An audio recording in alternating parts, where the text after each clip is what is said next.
Hey, bud. Yeah? You got your driver's permit now, so guess what? Let's go for a drive. Are we taking the Camaro? Yep, taking the Camaro. Yo, no way. That's lit, fam. Yeah, okay, bro, dude. All right. Been waiting for this day. All right. Oh, wait a minute. How do I choose from automatic or manual? Automatic. There is no choice. It's an automatic. Oh. It's disappointing. Man. The input delay on these brakes. Well, if you're having a problem with the brakes, just anticipate and brake early. Wait a minute. How am I supposed to change the camera angle? This field of view is weird. What are you talking about? It's the windshield. This is all you get. Is there no boost button? I wish. Okay. I want to go back to the garage. Go back in the garage. We're halfway there. Oh yeah, I almost forgot. How do we turn off vehicle damage? What?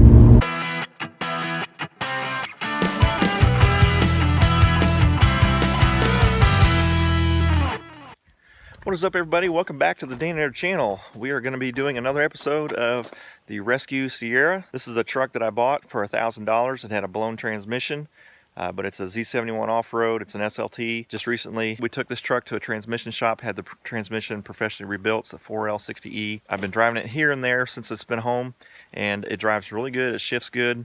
The only problem is it is needing brakes in the worst way. They just grind. It's really awful. So we're going to put new pads, new rotors all the way around on this thing. So anyway, let's get started with our Rescue Sierra.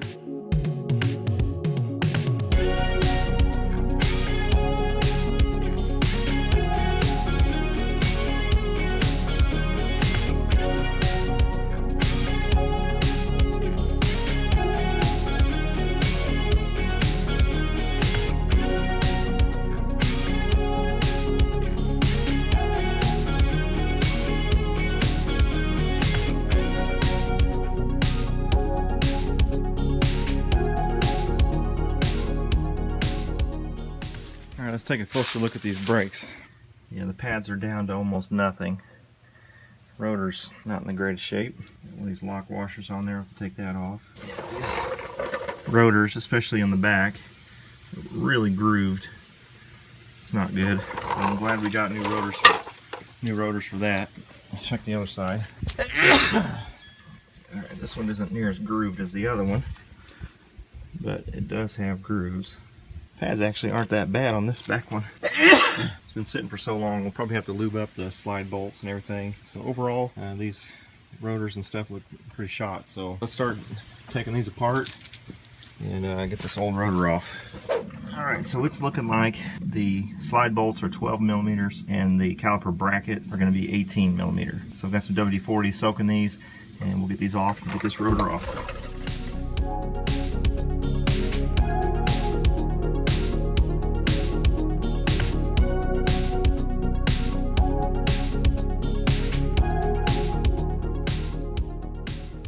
Alright, got the bracket off. It's nice and scaly. And this is why our brakes are grinding. Absolutely no pad left. And this brake pad is so brittle, it's actually falling apart in my hand. And it's stuck in the caliper bracket. There's a slide bolt. I'll be cleaning these up and re-greasing these. That way they slide good in there. Alright, let's get this rotor off.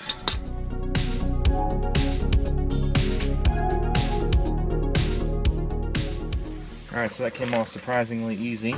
The emergency brake shoes look pretty good still, so I won't be messing with that. Don't have the parts anyway. But we'll get the new rotor put on.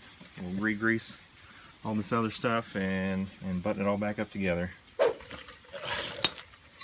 I don't ever recall ever having to hammer a brake pad out of a caliper bracket.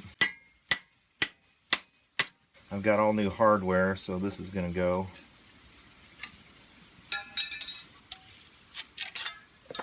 I think I'll wire brush this down and get the scale off of it. Alright, the new rotor is from AutoZone. It's Duralast 55066DL.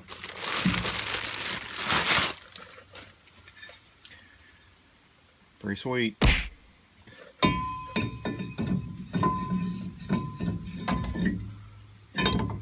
And I like to put a lug nut or two just to keep the rotor from moving a bunch or sliding off. Took a wire brush and I scraped down all the spots where the hardware is going to go. Got a lot of that loose scale off of the bracket. The brake pads and hardware I got are the Duralast Gold. It's DG792. It comes with the hardware you'll need and some pretty good looking pads. These are, what are they, ceramics? Yeah, ceramic brake pads. Alright, so these puppies fit in here like this. And those are the guides for the pads. So I'll lube this up. That way the pads have a good clean surface to slide on.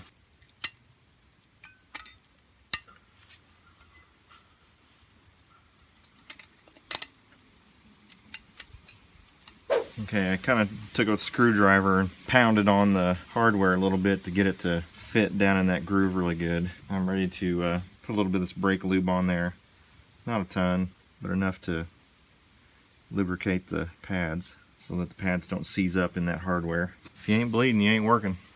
Okay, I took a second, cleaned off the slide bolts. I'll put a fresh coating of brake lubricant on the posts.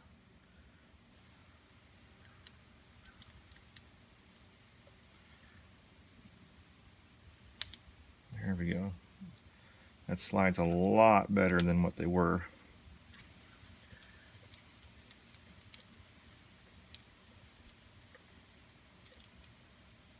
Much or better. Installed. Really, I would like to have a brand new caliper bracket, but oh well. It's still functional.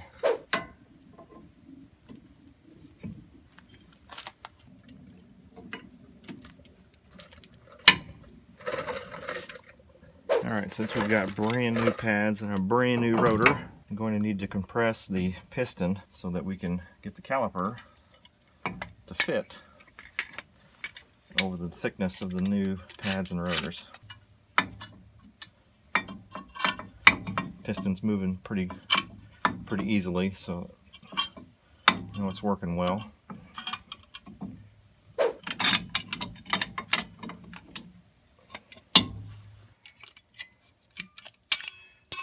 Put the new hardware in here. Help if I put it in there straight.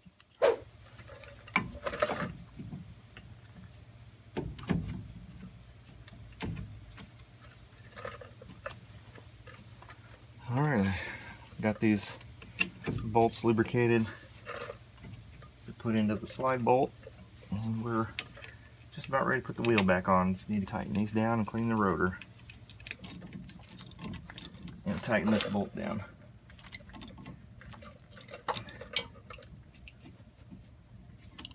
So I'll just do the same for the bottom.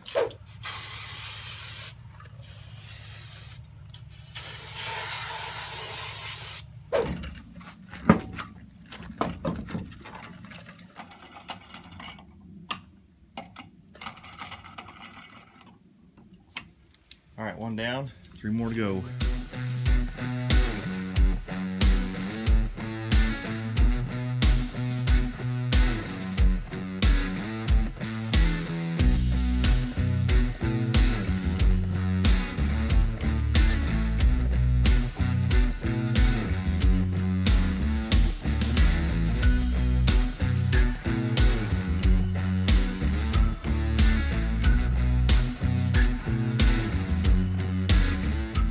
Take a look at the brakes here. Again, the shoes for the emergency brake look fine. I'm a little worried about this caliper because the brake pads don't even look like they've been worn. Now, this could be because the previous owner put new pads on this side. I don't know, because the driver's side was completely toast. There was no pad left. So it makes me wonder what's going on with this side. Either the caliper's messed up or these are just new pads and they didn't do the driver's side. Don't know. These are pretty much stuck in there, so I'm going to have to hammer these out too.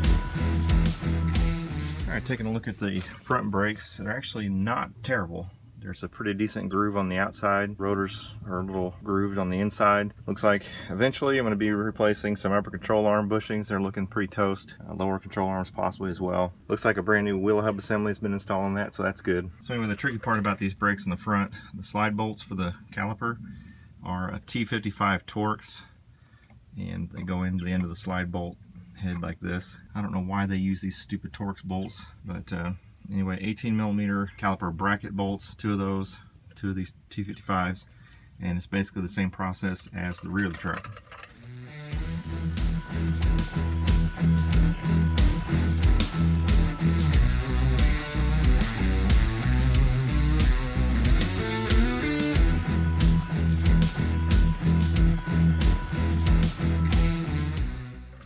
Well, I may have spoke a little too soon about the brake pads. The inner pads are pretty worn down and they're uneven. The outside pads, they look like they still have some life left in them. Not much. The feeler tab was bent backwards. It was probably starting to squeal and somebody bent those back. Alright, the brake pads and hardware I got. Part number DG785. Got the Duralast Gold. And the rotor is 55054DL. New hardware.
Alright, so I had a puddle of brake fluid down there, and it looked like it was coming from the master cylinder, which it is plumb to the top.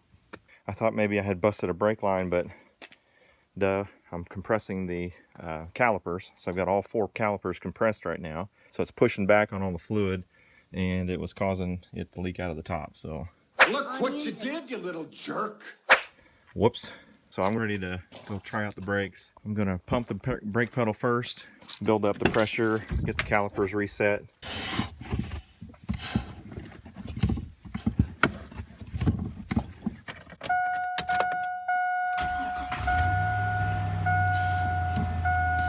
Okay, we got a pretty good pedal now, so we should be good to go. I'm gonna go dump some trash down the dumpster and take this truck for a test drive.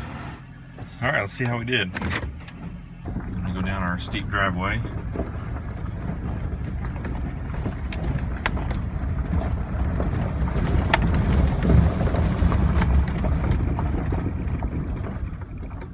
All right, no grindage. We've got good, smooth stopping power. Brakes work.